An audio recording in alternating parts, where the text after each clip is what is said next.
Yo, what is good, everybody? What is good, yo? Why is anime so hype as of lately?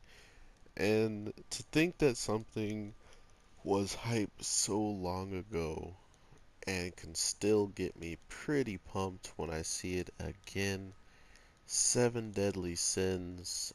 I had to talk about the dub. I started Seven Deadly Sins on the dub. Fell in love with Meliodas and Bond's voice actors instantly when I got to watch that whole season of Netflix. Main reason why I bought Netflix, by the way. So, um, Netflix, if you really don't want to lose a member, keep keep Seven Deadly Sins, and I really can't, I can't delete it. Um, this whole season is a freaking an emotional like roller coaster, and it makes a lot of sense why something like this is being done, you know, delicately because of the fandom that is behind it. Not only the fandom that's behind it, but the people that are going to see it in the future. You want it to look as polished as possible. From what I can tell, also Netflix is really looking into whoever is truly putting their hands into this crafting, because from manga to anime, there is a small, slight adjustment to about, 4 to 5 things throughout the show that I could tell, like right off the bat. But other than that, I would have to go back and literally look to see if there was more, because it really felt straight up scripted from the subs, seeing how the subs been out for quite a bit, that they should have a good amount of the source material, written down and put into dialogue for the actors who are in English, France, all these other places that Netflix is not just looking into. Usually, the Japanese audience and then the English audience. When I first saw the Seven Deadly Sins, I'm pretty sure there was like um, there was it, there was a language for every single, you know, um, you know, anything that they could really think of people that wanted to see this show.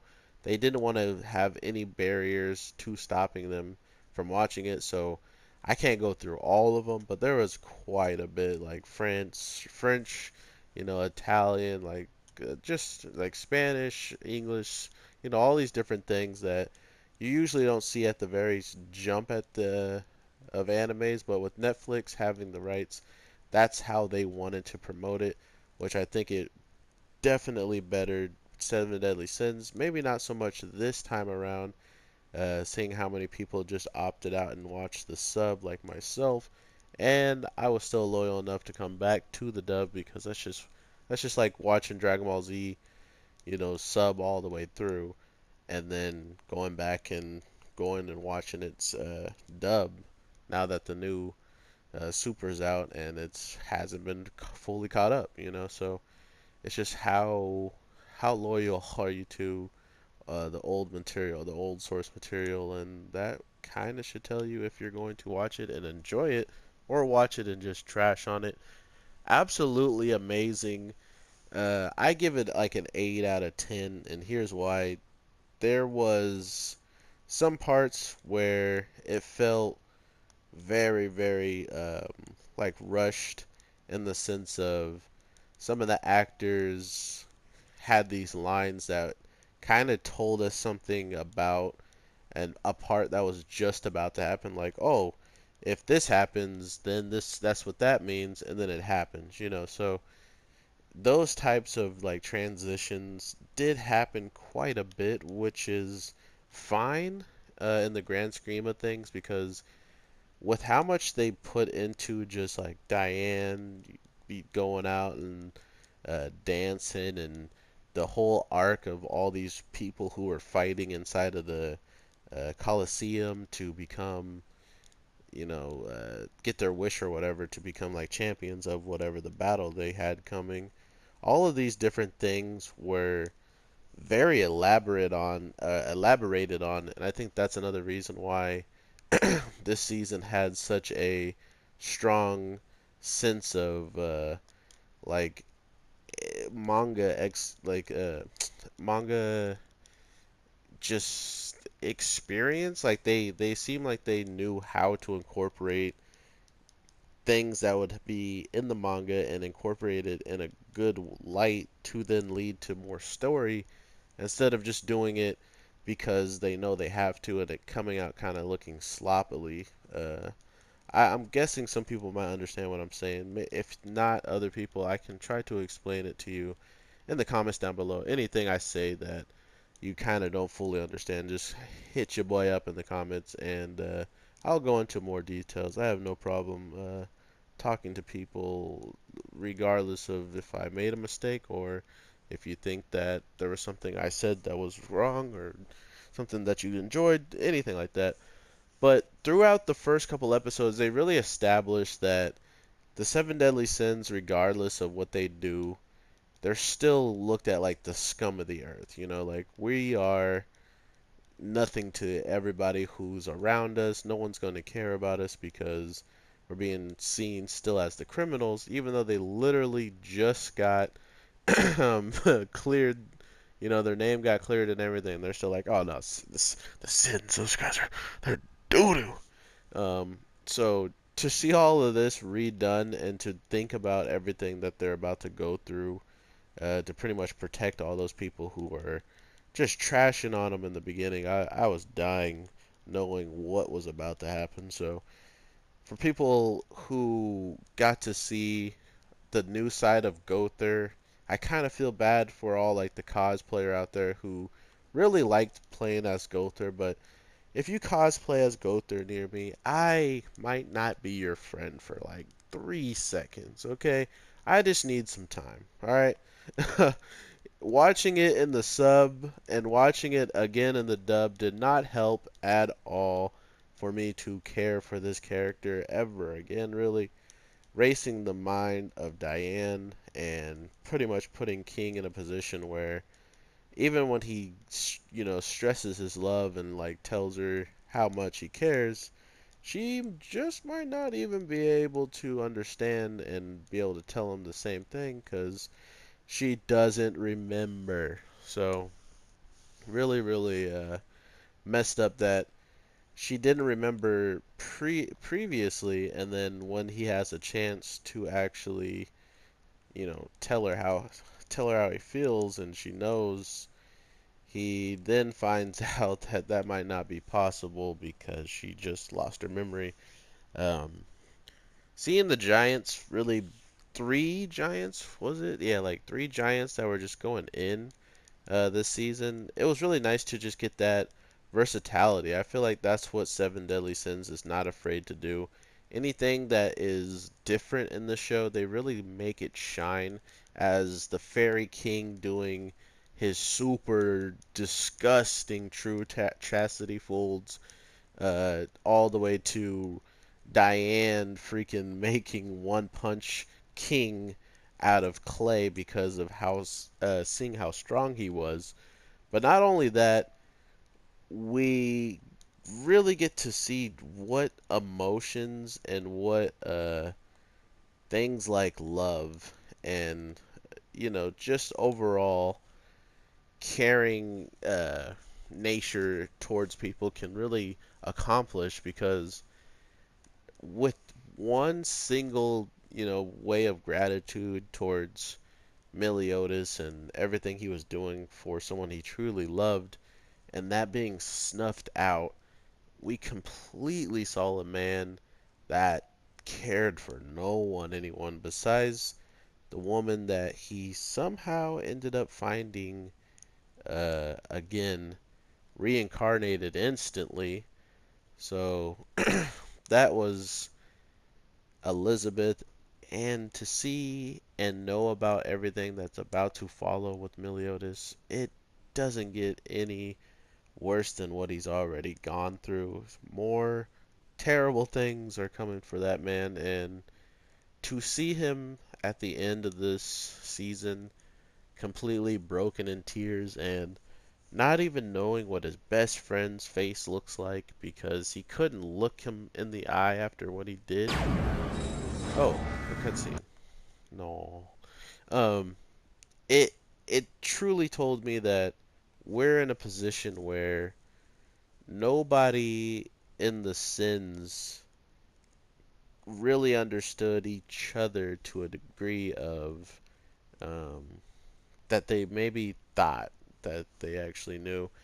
And King being one of the more prevalent person of showing that emotion, just seeing him continuously questioning the captain and doubting pretty much everything that's going on around him. That goes for Bond going out and trying to do his own thing, and King's like, "Oh, what are you doing? What are you doing there, buddy?" He's like, "I'm leaving and doing my own thing." He's like, "Nah, you're telling me what you're doing."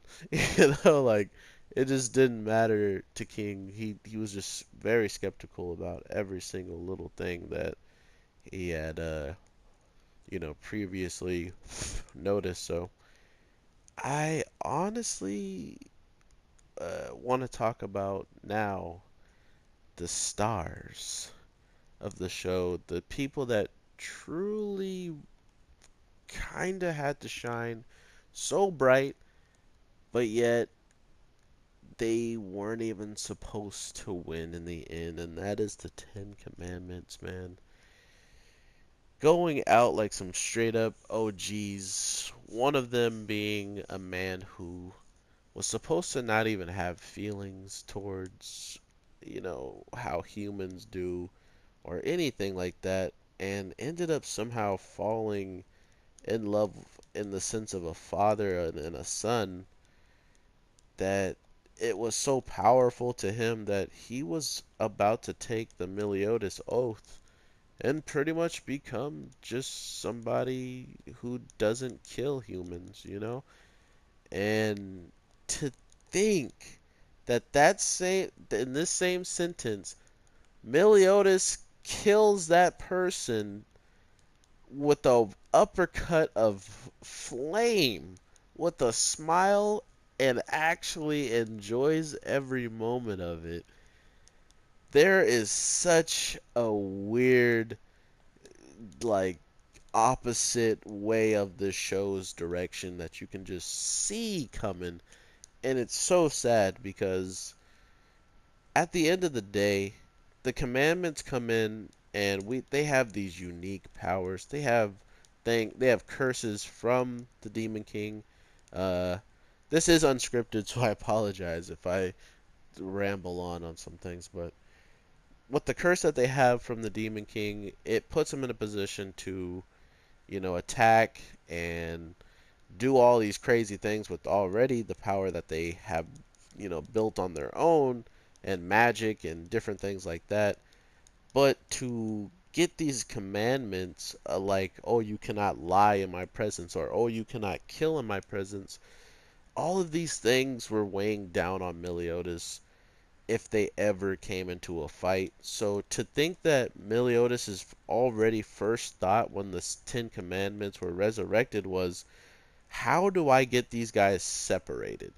That had to have been his first overall thought with how he moves throughout the whole entire season, avoiding this fight that pretty much Elizabeth already had a dream about and gives us a little premonition into what we're about to see with Meliodas fighting these shadows and absolutely getting manhandled.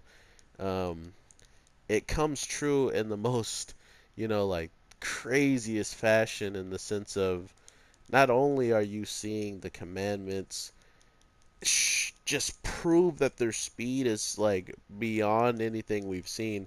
The man who pretty much solos the whole entire Seven Sin Gallon, the first 10 commandments that we really get to see in action in the red armor, comes down after 70 steps or so, like from wherever he was, whenever he kicks the ground and like tries to jump pretty much or take a quote unquote step, he flies, kind of. It looks like he flies, okay?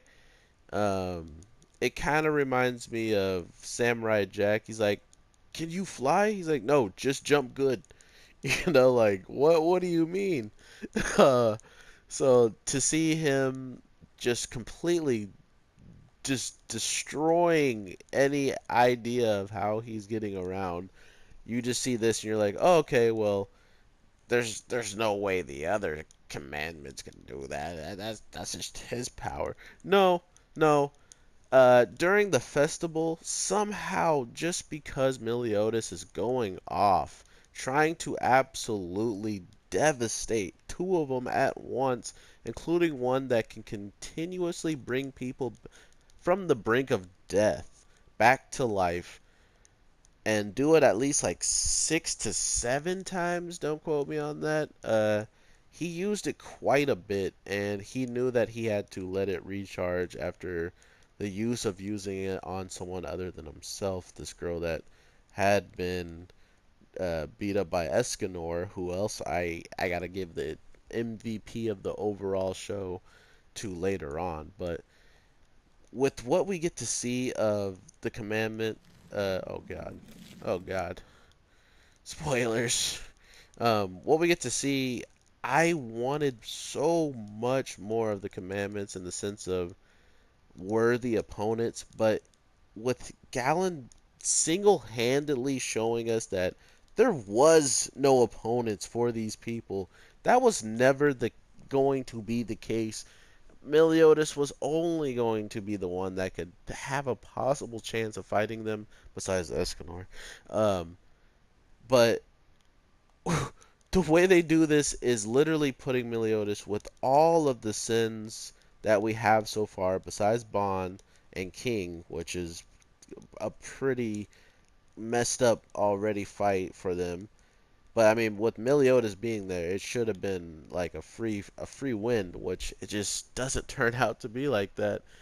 Uh, they all had to rely, and Gother actually, sorry, Gother actually did not fight as well, and King Arthur, because he's, man, I loved King Arthur the first season, and then this season I'm like, bruh, they destroyed your character. My God, bro, your character is done now. And there is some hope. Some people said that there was a chance that Arthur would become pretty dope, which I'm holding out for. My favorite character. But with all that being said, the other commandments that really put just a nice little stamp on. Don't ever think that many other, like, no one else in this world that you've seen so far have a chance. We get to see always pronounce his name wrong, so I'm not gonna butcher it, but it's not the younger brother of Meliodas, but like the older brother, the one with the silver hair, man. He pretty much stopped an attack that destroyed the man who was a problem in the first season at the very end, Hendrix, with all of that power up.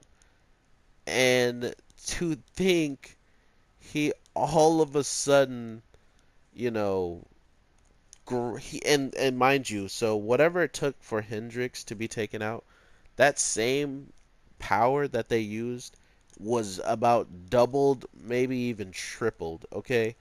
And revenge counter is something that if you keep continuously getting hit or you keep hitting Meliodas, he gets stronger with his final attack that he's going to use. So tell me why this guy stops it with one hand. And mind you, people thought, and myself included, I thought for a second, I was like, that's got to be an ability. Like he used something. And come to find out, when I'm watching it again, that wasn't even full counter that he used. Because full counter with that brother is actually the physical version of it. So to think that if he used full counter against his brother right then and there, I think the only reason why he didn't want to is because it would have tore him to shreds, and he probably is such a sick guy that he wanted to experience that the feeling of beating them up that much more. So I am truly, truly excited to think of what is coming, if anything, seeing how it took quite a bit for this to come. Um, for more Seven Deadly Sins, Seven Deadly Sins. Uh, they have been killing it. I love the sub actors and actresses, and I love the dubs. I haven't had a lot of shows where it's like that, so it's really fresh and it's like refreshing, you know. So I've been enjoying that aspect of it. Just watching Bond, one of my other MVPs of the show, but not the true MVP. He's an honorable mention. Why I mention him now. Bond got it. I'll actually make a category for Bond. He has the how could you do it to this man category, okay? This man is already going through the ringer. His girl is dead. An elf that he's been talking to and pretty much has been getting treated like a king by is now all of a sudden using his girl's body that's already dead to launch an attack on so she can get the upper hand on him. This is a person that he trusted, by the way. Um, and then, well, I guess not super trusted, seeing how he didn't want to be the fairy king. So I don't know how many actual fairies he truly trusted. So with that being said, he then, you know, King comes and shows up and does this crazy attack that gives us all the instance of like, oh, King is back. That's King. King's the man. And Bond's like, all right, now I can bounce like butt cheeks, and you guys ain't gonna worry about me, you know. So that's all about to be worked out and good and gravy. And he's going around the world looking for someone that's been resurrecting dead bodies. Come to find out, he runs into someone that is key to his childhood, the man who raised him that actually calls him dad, who does actually should be deserving of his dad. We meet him, and boy, I was happy to see him. I was excited. And they just kill him off after one of the most heart-filled stories ever. And then the comeback of, oh, don't worry about it. You did me dirty. You did me dirty. Don't worry about it. I would have hated you if you didn't do what you did. And man, I was like, yeah, he's about to be the best guy in the show to help us go and fight. No. You know what he was? You know what they turned that man into, man? They did him so dirty. I'm gonna probably lose on this mission, but it's totally cool. They straight up kill the guy after he says, "Go and forgive your friend," and just show him that you care, and you should be good. Like that should be enough. He sounds like an understanding person. Boom, you got this, Bond. Say thanks, and then he dies. They kill him. He's dead. Bye. It was nice seeing you in this show, but you're done now. What? What? Oh, like I want a professor, the professor from Futurama to pop up. Oh, what do you? Huh? No, bro. This guy just showed up and was nearly dodging punches by a hair's breadth, and you're telling me he's dead now?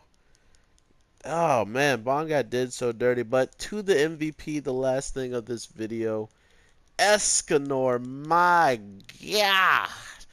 This man was known to be the MVP before we even knew he was going to be the MVP. This guy got a backstory and got like, what, 2 battles? Yeah, 2 dope battles that were absolutely phenomenal that you would think that Meliodas himself should only be a part of, but no, no, the man, the myth, the last sin, Escanor, Lion Pride Sin comes in doing the dirty work when, Meliodas pretty much had that in mind. He's like, we could just always have Escanor. We could go get him. He's the strongest sin of us all.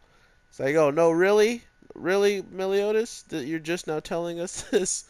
Why didn't we get him earlier, bruh? Where was he earlier when you were getting slapped? Okay. Um, Meliodas was close to becoming the MVP, but I mean, come on, bro. Like the way he changes in the end, he is definitely a whole like video in its own. Just the change, just the evolution of Meliodas's character alone. I would have to do like my own video on it. But that would be something that you guys would have to want. So let me know on that. But Escanor getting his backstory, learning that his younger brother, uh, and we get his backstory in a very cool way in the sense of him fighting against Gother. Gother using like a trick against him, like called Nightmare. He was trying to pretty much beat him with his own memories, and by doing so, he made Merlin say some things that Merlin will never say, because the things that she's already said about Escanor, it's pretty clear that she would, want to always know what he's about, know what his ability turns into, or if his ability has any weird plots that needs help fixing. Things like that are her forte. So I really don't see her falling off and just like abandoning him. So that's always a really cool relationship, the Merlin and Escanor relationship. Which best girl for me right now, it was almost Merlin. It's almost still Merlin, man. I gotta get back to you on that. I would get back to you on that in the Meliodas video. Too many thoughts at one time right now. Uh, but yeah, overall, Escanor seeing Merlin became his son gave him the power to transform, which transforming is something he can only do during the sunlight. If the sun is not up, or if the sun is going down, this transformation gets weaker, and not only does it get weaker, he goes into pretty much like an All Might state where he's just pretty much trash. He's just like this skinny little dude. So um, even Meliodas is like, yeah, I know what you're thinking, but that's one of our teammates. Okay, so don't go around saying anything funny. He might break your legs. All right. I never heard Meliodas say anything bad about him, so that kind of shows you how much respect the captain's got for someone who isn't even the captain. Uh, Including when we hear the expression or like just the thought of the the strongest guy that stopped Meliodas' revenge counter with one hand that didn't even use his full counter that stops physical attacks that we see in the Escanor fight. Uh, just to see him react to like, oh, you're the guy that pretty much slapped around Meliodas. Like, oh wow. And hearing that, it also was funny that he truly kind of hated that. He hated to hear that someone was out there and could slap Meliodas like that. So it was almost like an ironic twist to hear Escanor be like, "Well, don't hate me for it because if you hate anyone around his certain particular curse, his commandment, you can't fight anymore." And that's why everybody who saw him saw what he did to Meliodas, which taking out all of his hearts is pretty rough to see and slash unsee. We then, get this instance of um, Meliodas, you know, knowing the strength of Escanor and knowing the strength of like all the sins, he isn't really necessarily worried about what Escanor does. But in the tournament, just by Escanor hearing what was going on, while, he was suppressed and he was in his shiny form, he really wanted to take out the guys who were messing with the sins really bad. And you can tell this by as soon as him transforming and having 28k of power level, he straight up just goes for him. He literally tries to out them instantly because of this. He's like, for toying with the hearts of the Sids, goodbye. And Gother thought it was about him because Gother's doo-doo, which is another reason why Gother is number one hated character of the season. Um, but yeah, with him taking out, or not taking him out, but at least giving Meliodas that distraction of or not even a distraction, it was an opening so he could pretty much fight the way he wanted to fight. That was amazing. And then he also comes in the clutch when it comes down to saving all of these guys who pretty much were about to get bodied by one of the Ten Commandments. Let's be real. No one was touching the commandments besides Escanor and Meliodas, and these guys get super saved uh, by Escanor in this instance, which was oh my god, I almost died.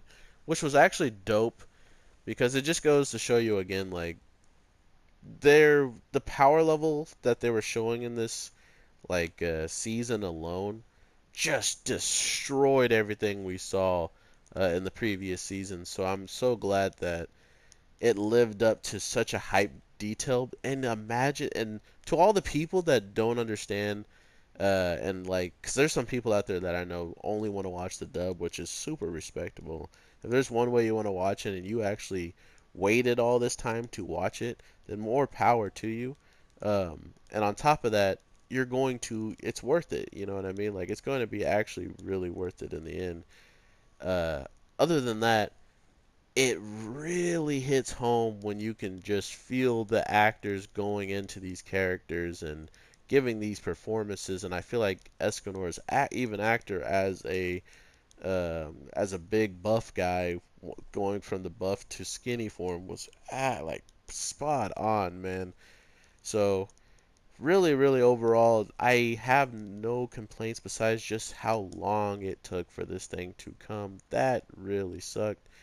And I bet it really sucked for all the true dub fans out there and me who was a starting dub fan and had to, just get used to watching this. I mean, starting dub fan and had to get used to watching the sub. So shout out to you guys, and I'm glad you guys got the dub, and I hope you enjoy it as much as I did, because God, it was pretty amazing. I'm not gonna lie. If you do have any other opinions about it, do let me know in the comments down below. Sorry this video is kind of all over the place. I did this on the fly and off pure instance of me watching the dub as soon as possible. It's just getting it out to you guys. So it's still very fresh. I watched it all. I ended it yesterday for the last time of watching the last episode. So it's very fresh on my mind. So that it was more of a and it's not like it's been a while since I've seen it, and I gotta get my emotions back. Like, I'm still pretty hyped to see where the actual conclusion goes. We don't even get an actual ending, and I think that's something else that fans are either going to be mad or really happy about, because that means more Seven Deadly Sins is coming, but it also means that the dub could take another who knows how long. So let me know in the comments how you guys feel about that. I am the Anime G, and I hope you guys watch my other reviews, but if you did just join on this one, thank you so much for even clicking, and I hope you do enjoy and have some things to say in the comments so I can talk back to you. Or if you just enjoyed it, thank you so much. Shout out to all my other people that are already subscribed. It means the world to me. I hope you enjoy this, and if it isn't something that you guys would like that much, it won't come around much more. Because there is other shows I want to do this type of format for. Just the whole overview of the whole entire season, and if it's dub or sub. So let me know if you enjoy it, and with that, I will talk to you guys in the next one. Alright, everybody. Peace.